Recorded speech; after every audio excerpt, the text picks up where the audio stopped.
इस बार गुरुदेव ने संकल्प लिया था कि हम 121 कन्याओं का विवाह करेंगे। लड़कों का चयन परिवार के द्वारा किया गया।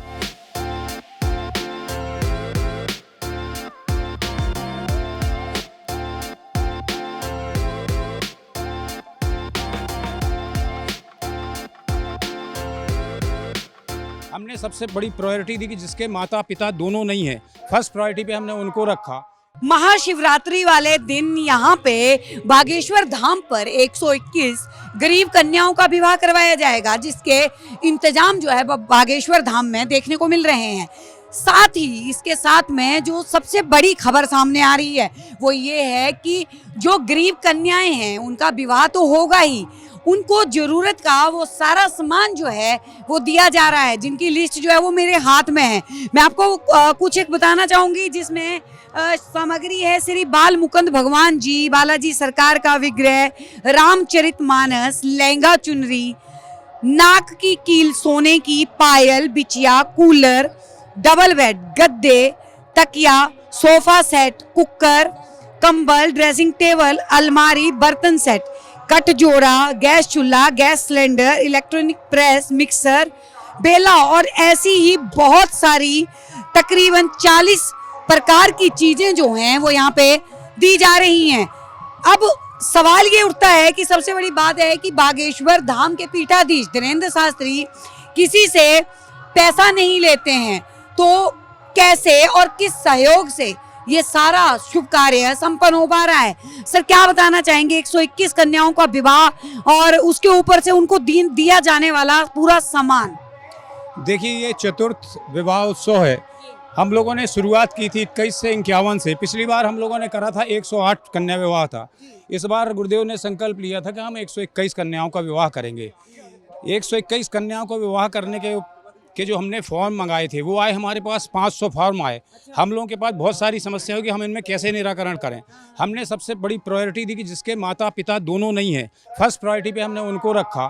सेकंड प्रायोरिटी पे उनको रखा जिनके पिता नहीं है, माता हैं और जो बिल्कुल गरीब है। हमारे यहाँ पर एक टीम बनाई गई थी गुरुदेव के द्वारा, जिनके फॉर्म आए उनका घर जाकर देखा हम लोगों ने। कई घर ऐसे हैं जिनके पास घर में मतलब जो दहेज मिल रहा है ये रखने की जगह भी नहीं है, लेकिन हम लोग यहाँ से टीवी, फ्रिज सारी चीज़ें दे रहे हैं। और ये भारत का एकमात्र मंदिर है जहाँ पर जो चढ़ावा रोज़ आता है, शनिवार, मंगल और जो अन्य दिनों में आता है, उस चढ़ावे से हम लोग ये कन्या का विवाह करते हैं। जी, तो क्या कहेंगे, मतलब चौथी बार जो है ये विवाह कार्यक्रम यहाँ पे करवाया जा रहा है, लगभग कितना खर्चा जो है वो इसमें आ रहा हो? देखिए, आपने सब देखा होगा, आप तो आपने देखा होगा कि फ्रिज दे रहे हैं, हम टीवी दे रहे हैं एक कन्या के विवाह में। और कन्या के जो हमारे जो बाराती है, जो बारात पक्ष आएगा, हमारी कमेटी उनके बारात का स्वागत भी करेगी, उनकी भोजन की व्यवस्थाएं की हैं। तो ये तो लाखों पे एक उस पर खर्च होता है। जी, लड़कों का चयन जो है वो परिवार वालों के द्वारा किया गया है या फिर यहाँ से मंदिर की तरफ से कोई चयन एक दूसरे का जोड़ा मिला? नहीं, लड़कों का चयन परिवार के द्वारा किया गया।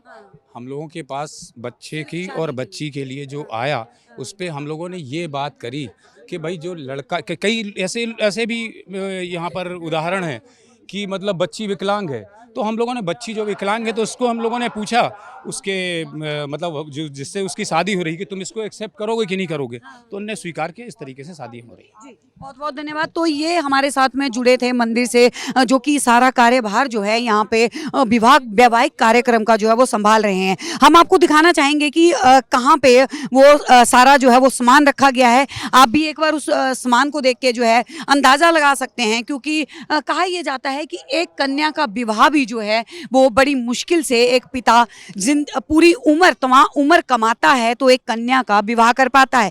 यहाँ पे धीरेंद्र शास्त्री के द्वारा कम से कम भी 121 कन्याओं का विवाह करवाया जा रहा है और सबको उचित वो सारी सामग्री दी जा रही है जो एक कन्या को चाहिए होती है, गृहस्थ जीवन में चाहिए होती है।